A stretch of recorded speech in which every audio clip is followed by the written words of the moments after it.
Hello friends, welcome to Pant academy. Previous lecture में हम लोगों ने order pair, equality of order pair, cartesian product of two sets, cartesian product of three sets, order triplet, definition of relation and representation of relation, ये सारे basic concept हमने देखे थे। आज हम इसी टॉपिक के ऊपर टाइप्स ऑफ रिलेशन देखेंगे, range, domain and codomain of the relation देखेंगे। लेकिन इससे पहले प्रीवियस लेक्चर को हम जो बेसिक कंसेप्ट देखे, उस बेसिक कंसेप्ट के ऊपर कुछ बेसिक एग्जांपल्स देखेंगे, फिर हम remaining part of the basic concept of the relations देखेंगे। तो चलो स्टार्ट करते हैं कुछ basic questions about the previous lectures concept.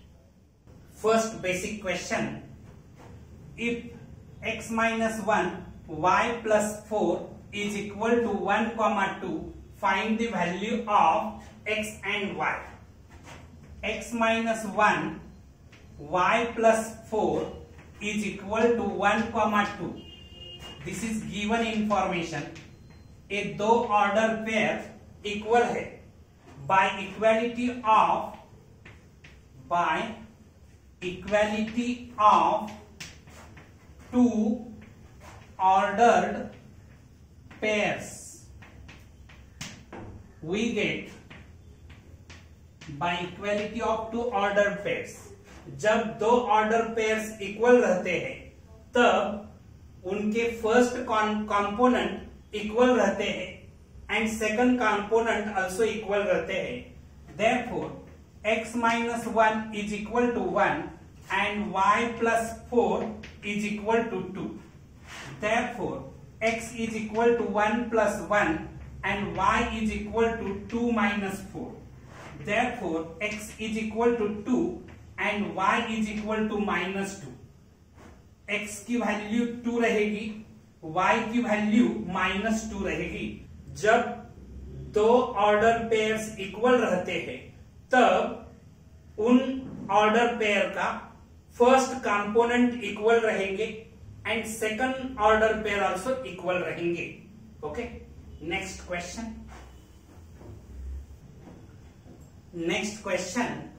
If a is equal to, in curly bracket, a, b, c, these are the elements of the set A, and B is equal to x, y. Find A cross B, B cross A cross A, B cross B. हमें इस question में cross product निकालना है। Given set पहले लिखेंगे, A is equal to, in curly bracket, A, B, C, and B is equal to, in curly bracket, x, y. This is given.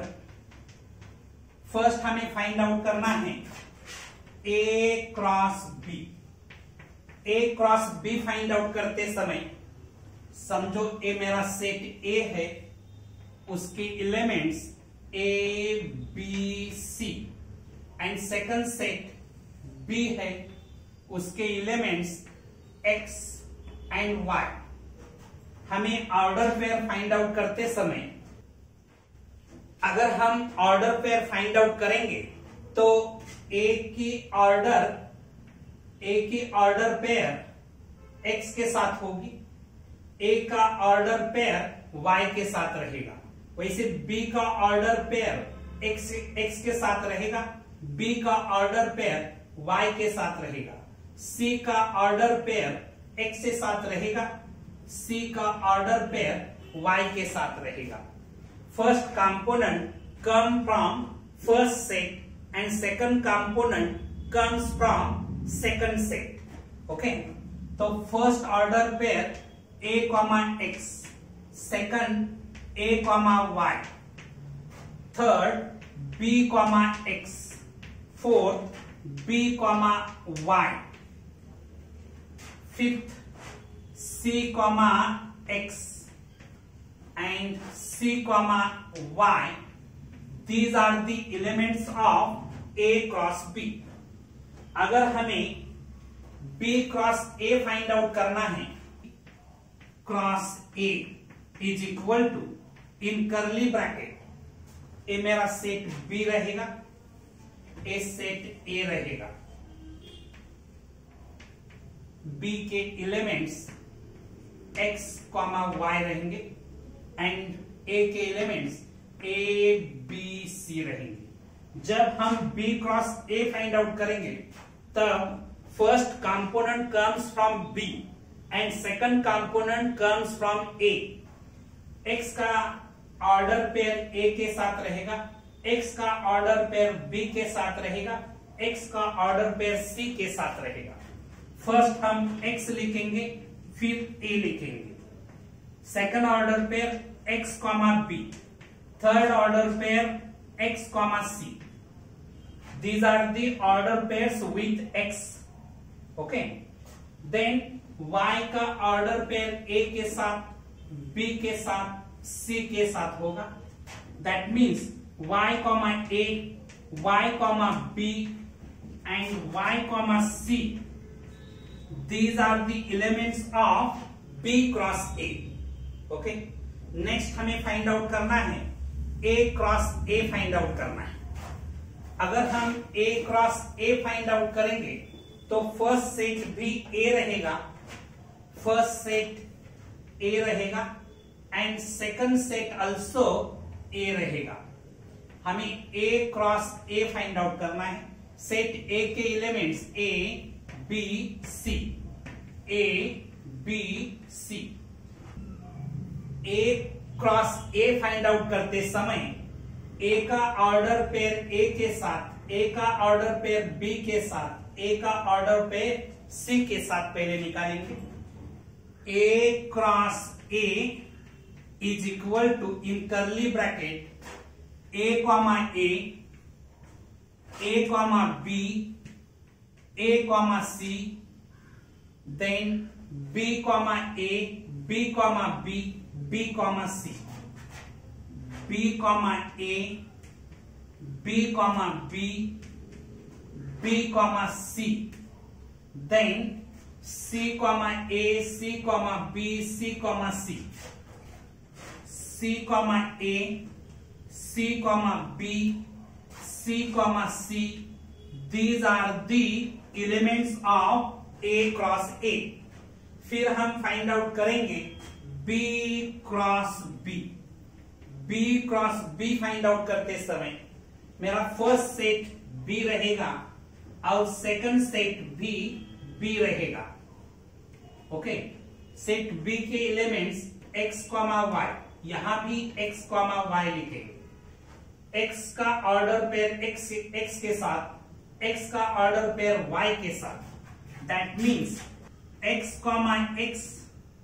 that means x, x first order pair, x, y second order pair, फिर y, x, y, x, y, these are the elements of b cross b। तो चलो next question देखेंगे। Next question, right the following relation in the roster form। R is equal to, in curly bracket, x, y such that x square plus y square is equal to 100, where x and y belongs to whole number। x, y belongs to W means x, y belongs to whole number। ये जो set दिया है ये set builder form में है, इसे हमें roster form में लिखना है।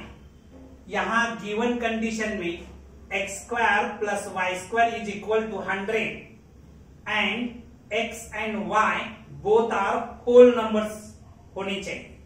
ओके, अगर हम x की वैल्यू 0 लेंगे, if x is equal to 0 then x square plus y square is equal to 100। Therefore, 0 square plus y square is equal to 100. Therefore,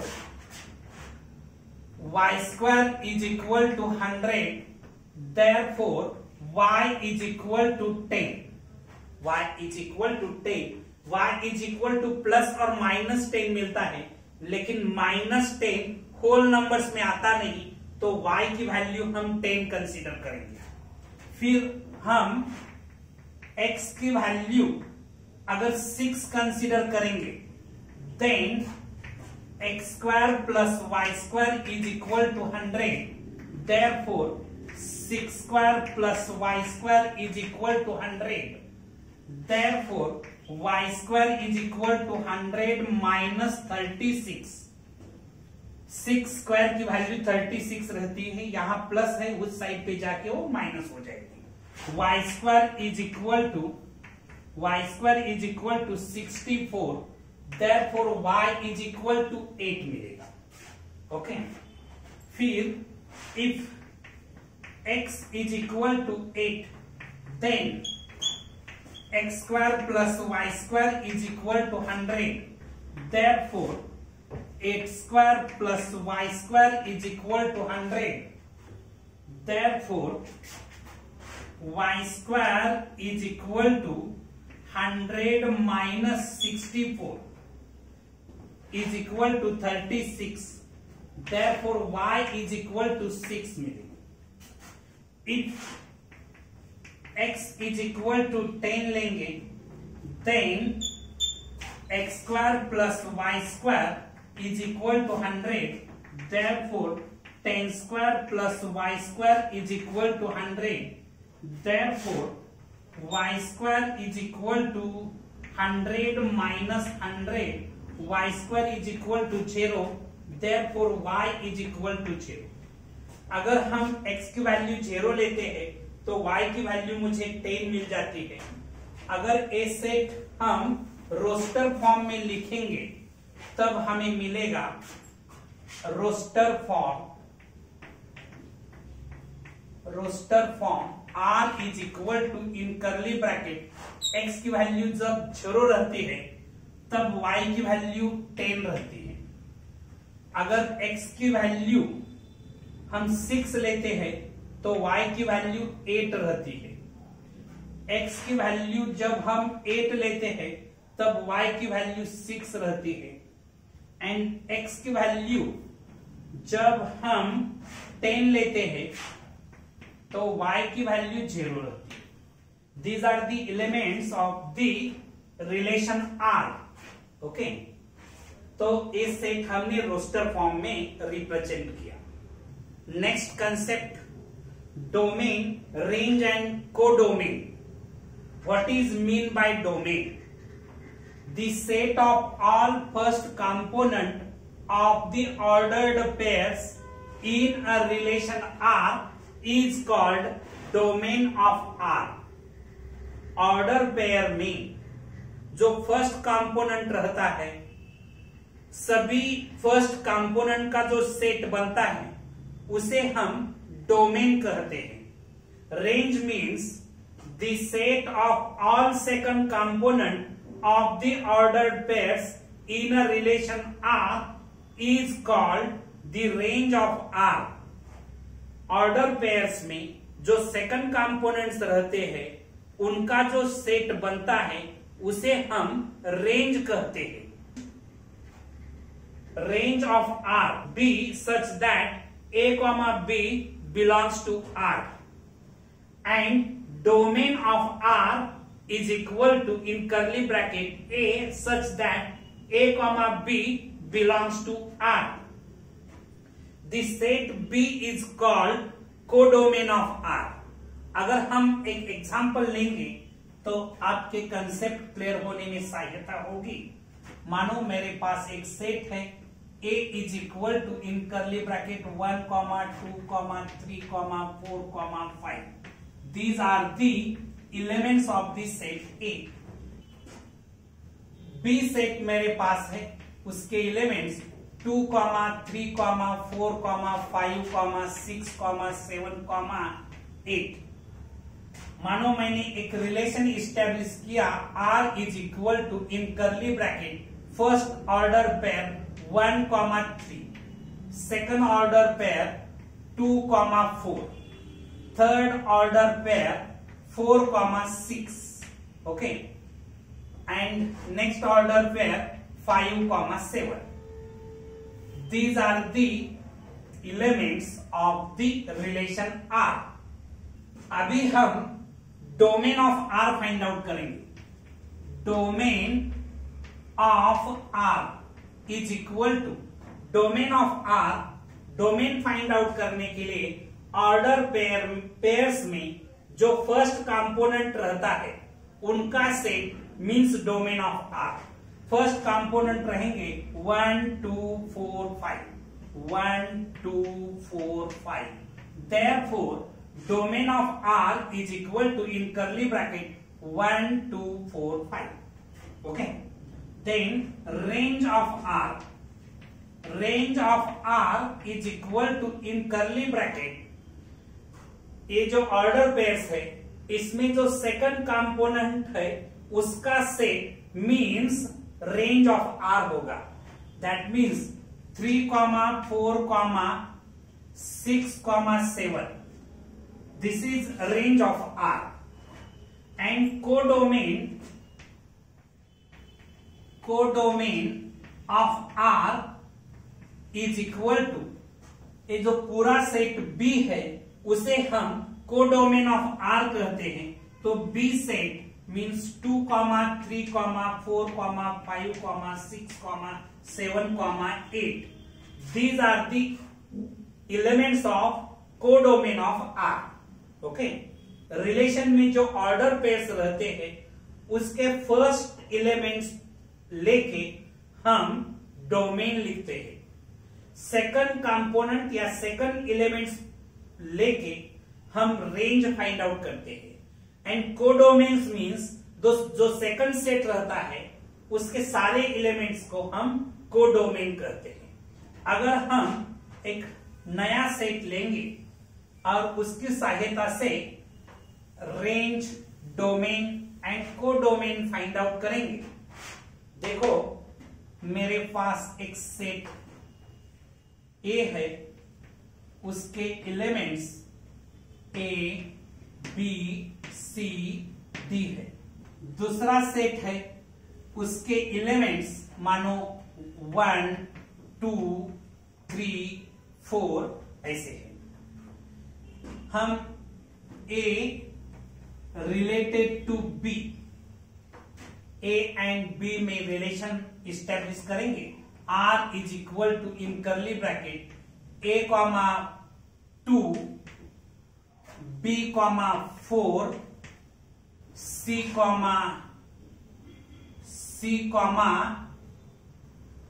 मानो 1. These are the elements of the relation R. यहां domain of R A related to 2 है, B related to 4 है, C related to 1 है. तो यहां domain of R रहेगा first component of every order pairs लिखेंगे A B C.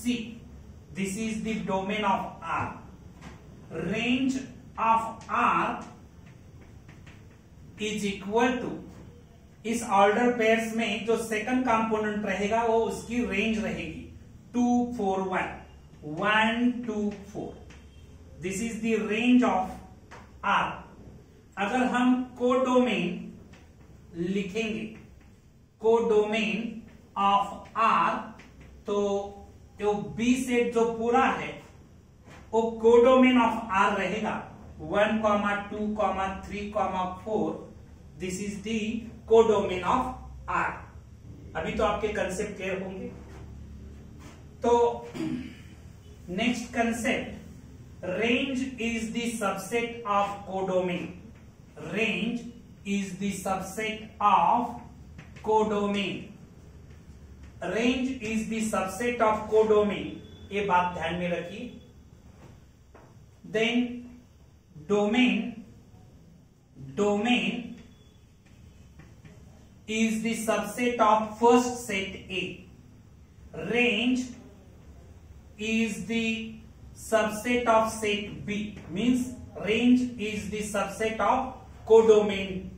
B means codomain, set B को हम codomain करते हैं, therefore range is the subset of B लिख सकते हैं, या range is the subset of codomain भी लिख सकते हैं आप. Okay, next concept. Next, right the domain and range of the following relations. यहां पे फर्स्ट क्वेश्चन दिया है, ये जो रिलेशन दिया है in curly bracket a comma b such that a belongs to n, a less than 6 and b is equal to 4. ये जो रिलेशन दिया है ये सेट बिल्डर फॉर्म में दिया है, इसे हम रोस्टर फॉर्म में कन्वर्ट करेंगे. मानो ये रिलेशन R1 है, let R1 is equal to in curly bracket a comma b such that a belongs to n, a less than 6 and b is equal to 4. यहां a नेचुरल नंबर होना चाहिए, less than 6 होना चाहिए, b की value 4 होगी. अगर हम ए set, a relation roster form में लिखेंगे तो हमें मिलेगा नेचुरल नंबर a की वैल्यू नेचुरल नंबर रहेगी, लेस देन 6 रहेगी. मानो a की वैल्यू हमने 1 ली, b की वैल्यू 4 ही रहेगी. a की वैल्यू 2 ली, b की वैल्यू 4 ही रहेगी. a की वैल्यू 3 लेंगे तो भी b की वैल्यू 4 ही रहेगी. a की वैल्यू 4 लेंगे तो भी b की वैल्यू 4 ही रहेगी. a की वैल्यू 5 लेंगे तो b की वैल्यू 4 रहेगी. a की वैल्यू हम 6 नहीं ले सकते क्योंकि a की वैल्यू लेस देन 6 है. तो these are the elements of the relation R1. यहां हमें डोमेन लिखना है. Domain of R, domain of R means ये जो ऑर्डर पेयर्स हमें मिले इसमें से फर्स्ट कंपोनेंट का जो सेट बनेगा उसे हम डोमेन कहते हैं. फर्स्ट कंपोनेंट देखो यहां पे क्या है, 1 2 3 4 5.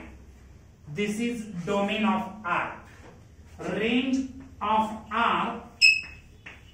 Of R is equal to second component means range. यहां सेकंड कंपोनेंट हर जगह 4 दिखता है, लेकिन हम यहां 5 टाइम्स 4 है तो 5 टाइम्स नहीं लिख सकते, 1 टाइम्स ही लिखना पड़ेगा क्योंकि सेट लिखते समय एलिमेंट्स रिपीट नहीं होते, 1 टाइम ही लिखते हैं. तो range of R is equal to 4. आपको समझ में आया होगा how to find out domain of R and range of R. Okay, next question, second question हम देखेंगे. सेकंड क्वेश्चन में in curly bracket a comma b belongs to n. That means a and b natural number and a plus b is equal to 12. a plus b 12 होना चाहिए. देखो इस relation को मानो हमने R2 कंसीडर किया, let R2 is equal to in curly bracket a comma b such that a comma b belongs to n and a plus b is equal to 12. ये natural numbers होनी चाहिए and उसकी सम 12 होनी चाहिए. R2 हम roster form में लिखेंगे. मानो a की वैल्यू 1 ली तो b की वैल्यू 11 होगी. a की वैल्यू अगर हम 2 लेंगे तो b की वैल्यू 10 रहेगी. a की वैल्यू 3 लेंगे तो b की वैल्यू 9 रहेगी. 4 लेंगे तो 8 रहेगी. 5 लेंगे तो 7 रहेगी. 6 लेंगे तो b की वैल्यू 6 रहेगी. अगर हम 7 लेंगे तो b की वैल्यू 5 रहेगी. अगर हम 8 लेंगे a की वैल्यू तो b की वैल्यू 4 रहेगी. अगर हम 9 a की वैल्यू कंसीडर करेंगे तो b की वैल्यू 3 रहेगी. अगर हम 10 कंसीडर करेंगे तो 2 रहेगी. अगर हम 11 कंसीडर करेंगे तो 1 रहेगी. 0 नेचुरल नंबर ना होने के कारण हम जीरो कंसीडर नहीं कर सकते। ओके, इतने सारे एलिमेंट्स R2 के रहेंगे, रिलेशन R2 के एलिमेंट्स इतने सारे रहेंगे। अगर हमें डोमेन फाइंड आउट करना है, domain of R means first components of every elements. ये जो ऑर्डर पेयर है, ये ऑर्डर पेयर में जो फर्स्ट कंपोनेंट होंगे उसका जो सेट बनेगा उसे हम डोमेन ऑफ R कहेंगे। डोमेन ऑफ R में एलिमेंट्स रहेंगे 1 2 3 4 5 6 7 8 9 10 11। This is domain of R। अगर हम रेंज ऑफ R लिखेंगे तो सेकंड कंपोनेंट से जो सेट बनता है उसे हम रेंज ऑफ R कहते हैं। यहां 11 10 9 8 7 6 5 4 3 2 1। This is the range of R2। यहां R2 लिखना पड़ेगा, रेंज ऑफ R2। तो नेक्स्ट कंसेप्ट देखेंगे। Next concept, inverse of relation. If R is a relation, R is equal to in curly bracket A comma B such that A comma B belongs to R, then R inverse of R is equal to B comma A such that B comma A belongs to R। मानो मेरे पास एक relation R है, उसके elements, उसके order pairs 1, 1, 2, 4, 3, 9, 3, 9, 4, 16, 5, 25। These are the elements of the relation R। Okay, हमें R inverse of R find out करना है। तो इसके elements 1, 1 first element, second 4, 2, third 9, 3, 16, 4, 25, 5। These are the elements of R inverse, means inverse of R। यहां first component and second component की position change हो जाती है, तब हमें रिलेशन का इनवर्स मिल जाता है। यहां का फर्स्ट कंपोनेंट यहां सेकंड हो गया, सेकंड कंपोनेंट फर्स्ट हो गया। हर ऑर्डर पेयर में आपको वैसा ही दिखाई देगा। तो इनवर्स इसी तरह से फाइंड आउट किया जाता है, रिलेशन का इनवर्स इसी तरह से फाइंड आउट किया जाता है। तो चलो next concept. One important point आपको ध्यान रखना पड़ेगा। If number of A is equal to P and number of B is equal to Q, then number of A cross B is equal to PQ and total number of relation is 2/PQ रहते हैं। ये point JEE point of view ध्यान में रखिए। Next concept हम देखेंगे। Next concept, types of relations. First type, 1-to-1 relation. In the ordered pairs of relation, the first component and second components are not repeated, all are different, is called 1-to-1 relation. अगर order pair में first component and second component repeat नहीं होते, all order pairs में first component different होंगे and second component also different होंगे, तब उस type के रिलेशन को हम 1-to-1 रिलेशन कहते हैं।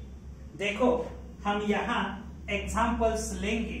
मानो मेरे पास एक सेट A है, उसके एलिमेंट्स 1, 2, 3, 4, 5। सेट B है, उसके एलिमेंट्स 2, 3, 4, 5, 6, 7 है। मानो मैंने एक रिलेशन इस्टेब्लिश किया 1,3, 2,4, 3,5, 4,6 ऐसे एक रिलेशन इस्टेब्लिश किया। अगर आप यहां ऑब्जर्व करेंगे, फर्स्ट कंपोनेंट ऑब्जर्व करो ईच ऑर्डर पेयर्स के 1, 2, 3, 4। इस रिलेशन में फर्स्ट कंपोनेंट रिपीट नहीं हुए। सेकंड कंपोनेंट देखो 3, 4, 5, 6, सेकंड कंपोनेंट भी यहां रिपीट नहीं हुए। तो इस टाइप के रिलेशन को हम 1 to 1 रिलेशन करते हैं। अगर ये रिलेशन हम और एरो डायग्राम से रिप्रेजेंट करेंगे, मानो ये मेरा सेट ए है, ये मेरा सेट ए है, ये दूसरा सेट बी है। Set A and set B. Set A के element 1, 2, 3, 4 and 5। Okay. Set B के elements 2, 3, 4, 5, 6, 7। 1 is related with 3, 2 is related with 4, 3 is related with 5, and 4 is related with 6. Set A is related with set B. Okay. अगर आप देखेंगे तो यहां का set A का every element set B से relate करते समय 1 का रिलेशन ओनली 1 के साथ मींस ओनली 3 के साथ है, 2 का रिलेशन ओनली 4 के साथ है, 3 का रिलेशन ओनली 5 के साथ है, 4 का रिलेशन ओनली 6 के साथ है। 1 एलिमेंट्स का रिलेशन दूसरे सेट के 1 एलिमेंट से है। तो इस टाइप के रिलेशन को हम 1 to 1 रिलेशन करते हैं। Okay. Next type, second type, many to 1 relation. In the ordered pairs of relation, the first components are different, but second components are repeated, is called many to 1 relation. देखो, first component different होंगे order pairs के, लेकिन second component अगर repeated रहते हैं तब उस type के रिलेशन को हम मेनी टू 1 रिलेशन कर सकते हैं। हम एक एग्जांपल लेंगे। मानो मेरे पास एक सेट ए है, उसके एलिमेंट्स 1, 2, 3, 4। एक सेट बी है, उसके एलिमेंट्स 2, 3, 4, 5, 6 है। मानो मैंने एक रिलेशन डेवलप किया, R is equal to in curly bracket 1 का रिलेशन 2 के साथ, 2 का रिलेशन 4 के साथ, 3 का रिलेशन 4 के साथ, देन 4 का रिलेशन 2 के साथ। ओके। ऐसा मैंने रिलेशन इस्टेब्लिश किया। अगर आप यहां ऑब्जर्व करेंगे तो फर्स्ट कंपोनेंट 1, 2, 3, 4 डिफरेंट है। अगर आप सेकंड कंपोनेंट ऑब्जर्व करेंगे 2, 2 यहां रिपीट दिखता है, 4, 4 यहां रिपीटेशन दिखता है। तो इस टाइप के रिलेशन को हम मेनी टू 1 रिलेशन कर सकते हैं। देखो, अगर हम एरो डायग्राम ड्रॉ करेंगे, मानो ये मेरा सेट ए है, ये मेरा सेट बी है, सेट ए का रिलेशन सेट बी के साथ है। ओके। सेट ए के एलिमेंट्स 1, 2, 3, 4, सेट बी के एलिमेंट्स 2, 3, 4, 5, 6। 1 का रिलेशन 2 के साथ, 2 का रिलेशन 4 के साथ, 3 का रिलेशन 4 के साथ। ओके। देन 4 का रिलेशन 2 के साथ, 4 का रिलेशन 2 के साथ। देखो यहां मेनी का relation 2 and 3, these are the many elements। Many का रिलेशन 1 के साथ है, यहां भी 1 and 4 का रिलेशन 2 के साथ दिखता है। तो मेनी का रिलेशन 1 के साथ होने के कारण इस टाइप के रिलेशन को हम मेनी टू 1 रिलेशन कहते हैं। Many to 1 relation, first component different रहेंगे लेकिन सेकंड कंपोनेंट रिपीटेड रहेंगे, तब हम मेनी टू 1 रिलेशन कहते हैं। Okay, next type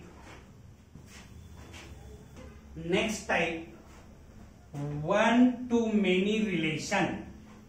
In the ordered pairs of relation, first components are repeated and second component are different, is called 1 to many relation।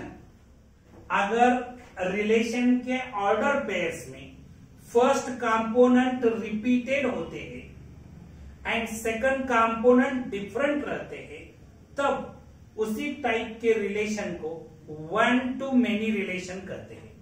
देखो हम एक सेट कंसीडर करेंगे, set A is equal to 1, 2, 3, 4। Set B consider करेंगे, उसके elements 2, 3, 4, 5, 6।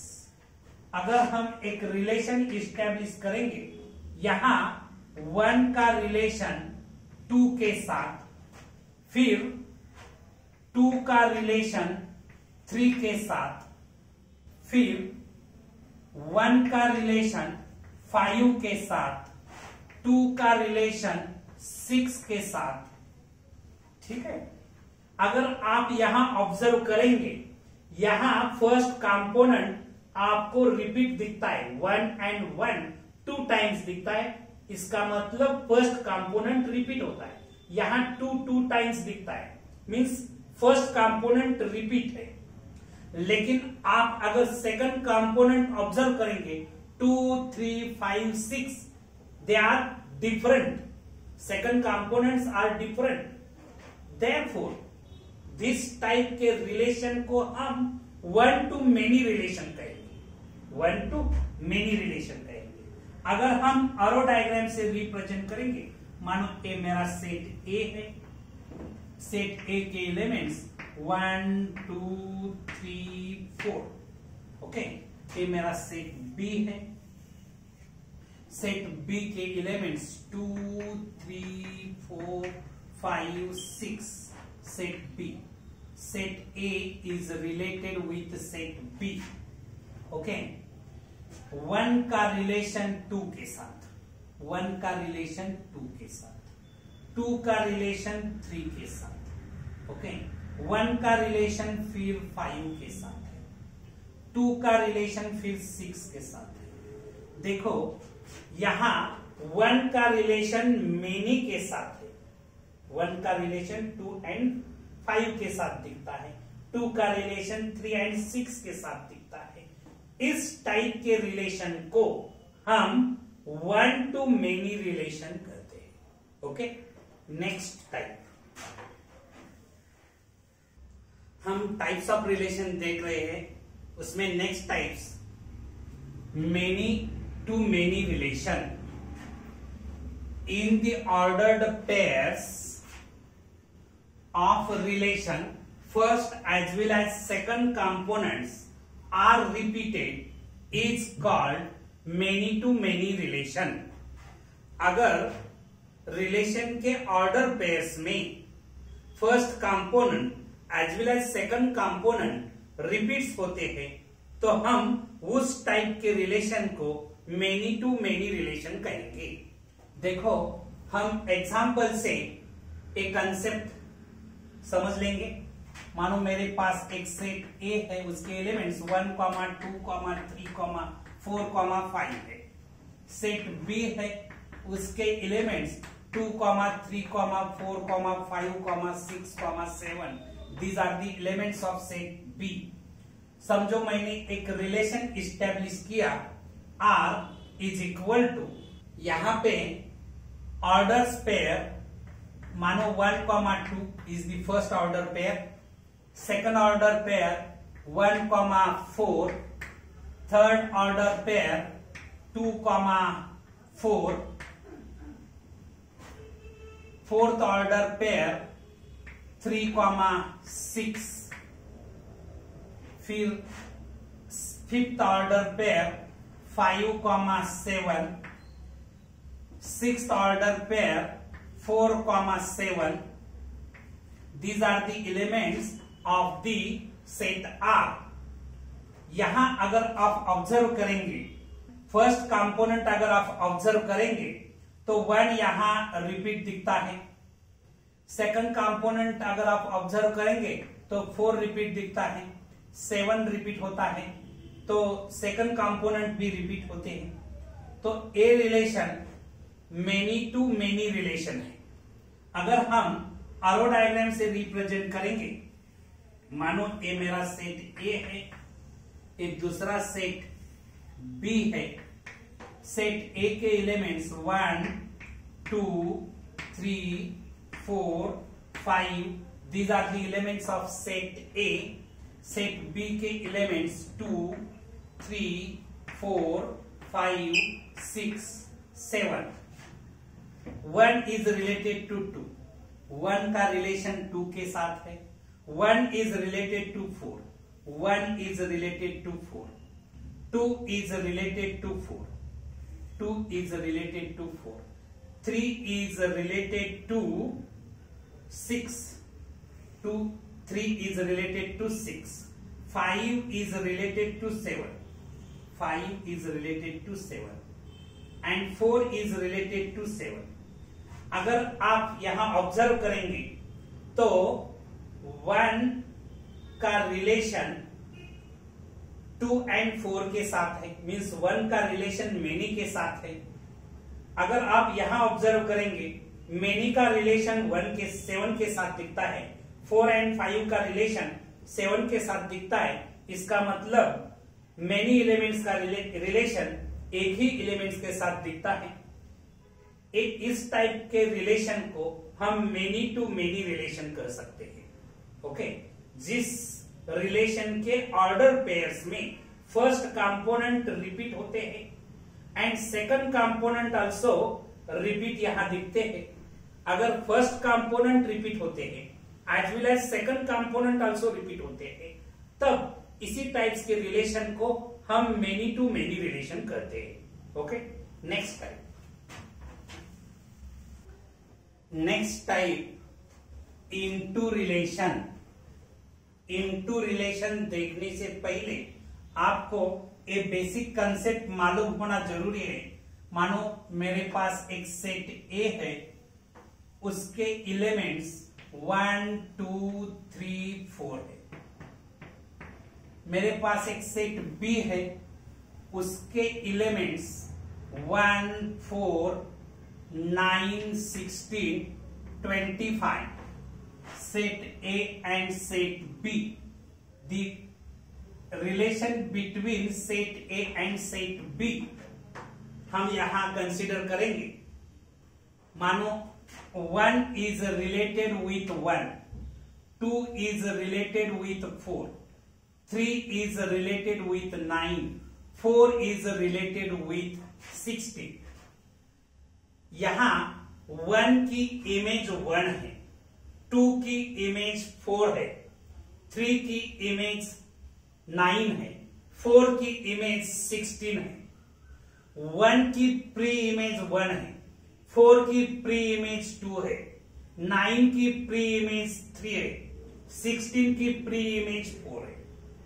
हम इस 1 को इस 1 की इमेज करते हैं, 4 को 2 की इमेज करते हैं, 9 को 3 की इमेज करते हैं, 16 को 4 की इमेज करते हैं।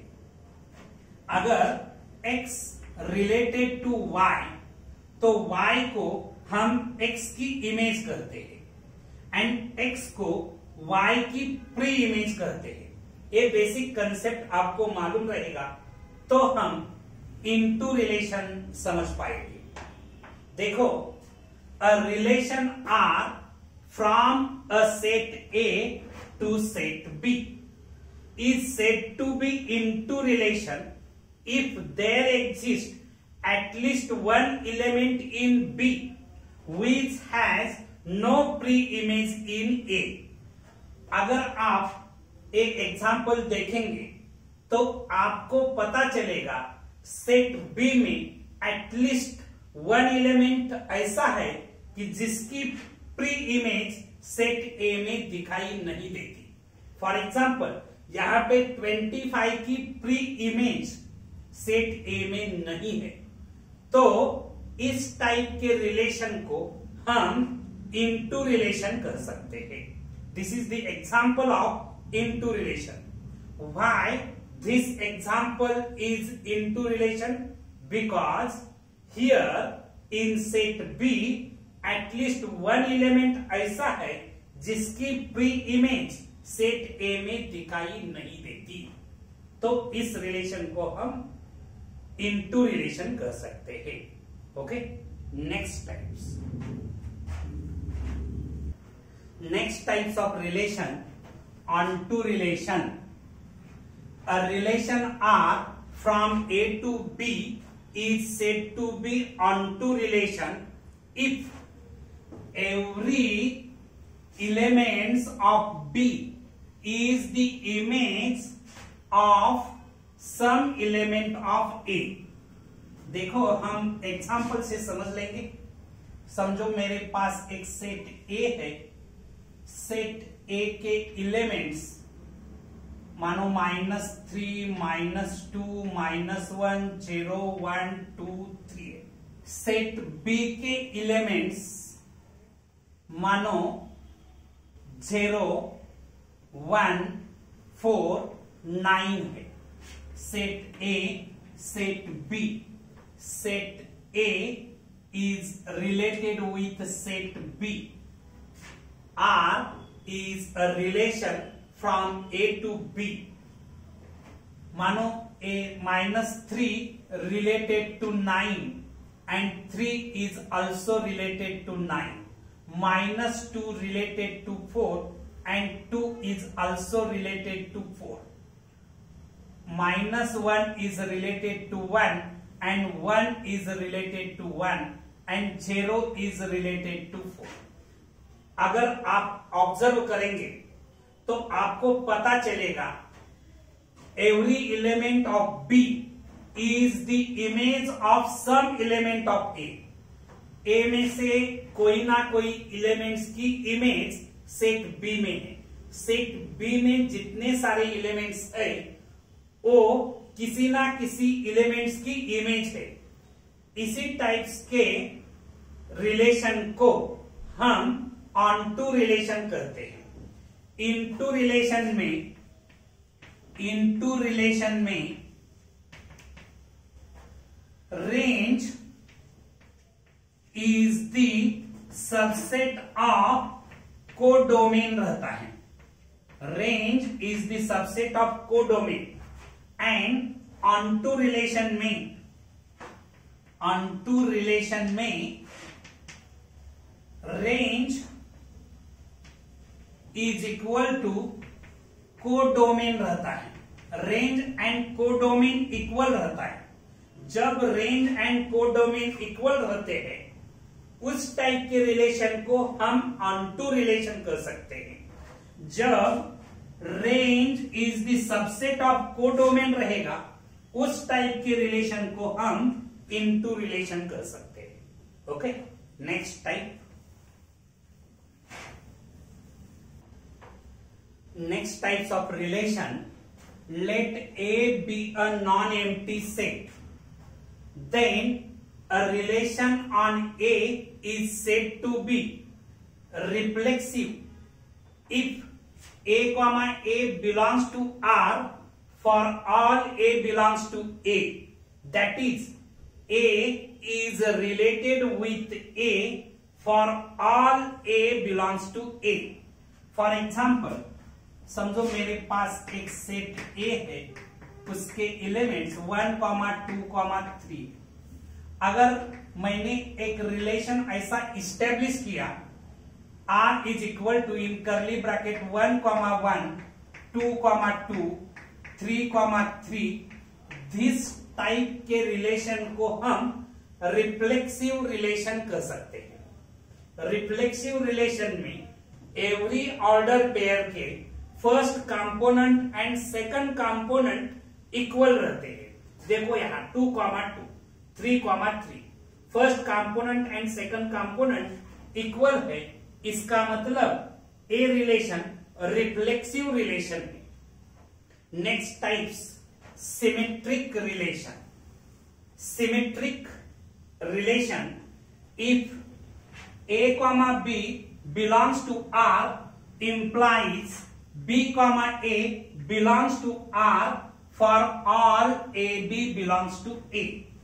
That is, a is related to b implies b is related to a for all a b belongs to a. देखो मैं यहाँ पे एक सेट a कंसीडर करता हूं। For example, a is equal to in curly bracket 1, 2, 3. These are the elements of set A.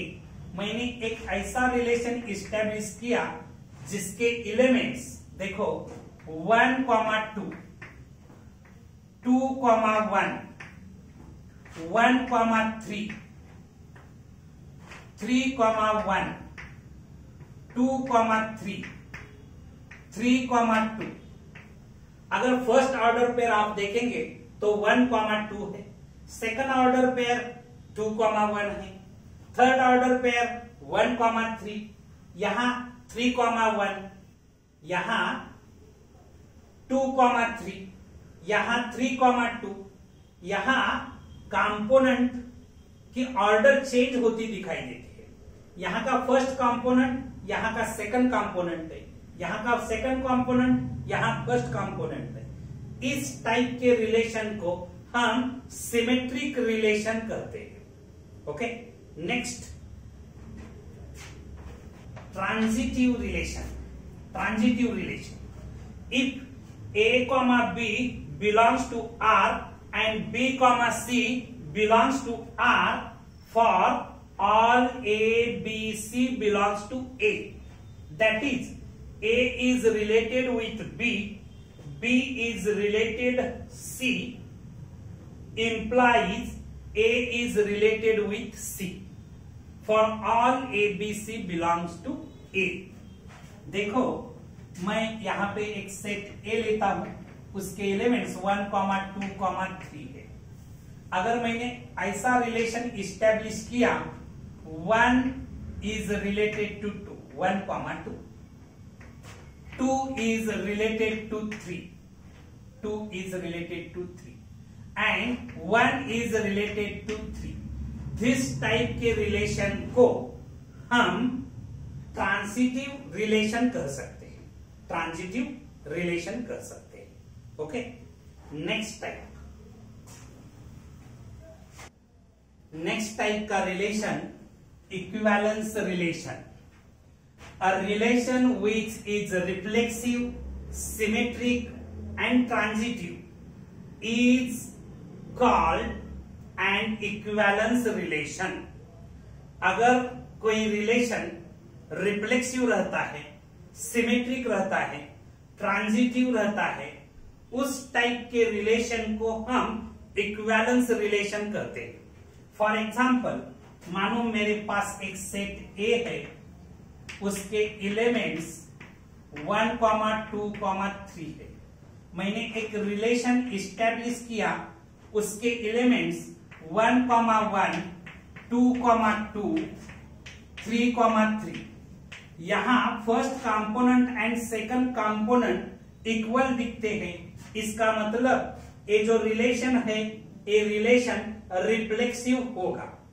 फिर हम ऐसे लिख सकते हैं 1 is related to 2, 2 is related to 1, 1 is related to 3, 3 is related to 1।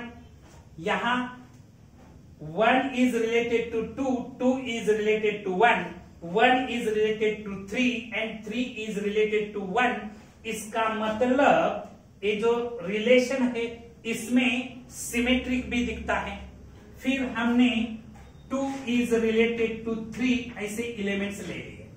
अगर आप यहां देखेंगे 1 is related to 2 दिखता है, 2 is related to 3 दिखता है एंड is related to 3 दिखता है। इसका मतलब एक ट्रांजिटिव भी हो सकता है। जिस रिलेशन में रिफ्लेक्सिव प्रॉपर्टी दिखती है, सिमेट्रिक प्रॉपर्टी दिखती है, ट्रांजिटिव प्रॉपर्टी दिखती है, एक साथ तीनों प्रॉपर्टीज आपको इस रिलेशन में दिखती है, तो इस रिलेशन को हम इक्विवेलेंस रिलेशन कर सकते हैं। Okay, next concept, next type, binary relation on a set. Let A be a non-empty set, then every subset of A cross A is defined as the binary relation on A। हम example से समझ लेंगे।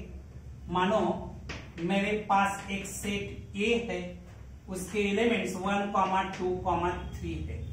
अगर हम A cross A find out करेंगे तो इसके elements 1, 1, 1, 2, 1, 3, 2, 1, 2, 2, 2, 3, 3, 1, 3, 2, 3, 3, these are the elements of A cross A। हम एक रिलेशन लेंगे, उसके एलिमेंट्स मानो 1, 1, 2, 1, 2, 3, these are the elements of the relation R। अगर आप यहां ऑब्जर्व करेंगे, R is the subset of A cross A। R is the subset of A cross A। Therefore, R is a binary relation on A। R is a binary relation on A। यहां पे कुछ points आपको ध्यान रखने पड़ेंगे। Since empty set is the subset of A cross A, empty set is the subset of every set। ये concept आपको मालूम है, तो empty set is the subset of A cross A। Therefore, empty set is a binary relation on A। It is called empty relation or void relation। This type के relation को empty set is a binary relation on A, इस type के relation को हम empty relation या void relation कहते हैं। Second concept, since A cross A is the subset of A cross A, every set is the subset of itself। एक concept आपको मालूम है, एवरी सेट खुद का सबसेट होता है, एक कंसेप्ट आपको मालूम है। तो A cross A is a binary relation on A। It is called universal relation. This type के रिलेशन को हम यूनिवर्सल रिलेशन कहते हैं। Okay, next concept, next type का relation, identity relation. Let A be a non-empty set, then R is equal to in curly bracket A comma A order pair such that A belongs to A is called an identity relation। हम एक example लेंगे। For example, A is equal to in curly bracket 1, 2, 4, these are the elements of set A। समझो मैंने एक relation establish किया, उसके elements 1, 1 first element, 2, 2 second element, 4, 4 third element. This type के relation को हम आइडेंटिटी रिलेशन कहते हैं। ओके, यहां first component and second component order pair में इक्वल दिखते हैं, तो दिस टाइप के रिलेशन को हम आइडेंटिटी रिलेशन कहते हैं। ओके, तो आज हम यहां रुकेंगे, कल से हम कंसेप्चुअल एमसीक्यू स्टार्ट करेंगे।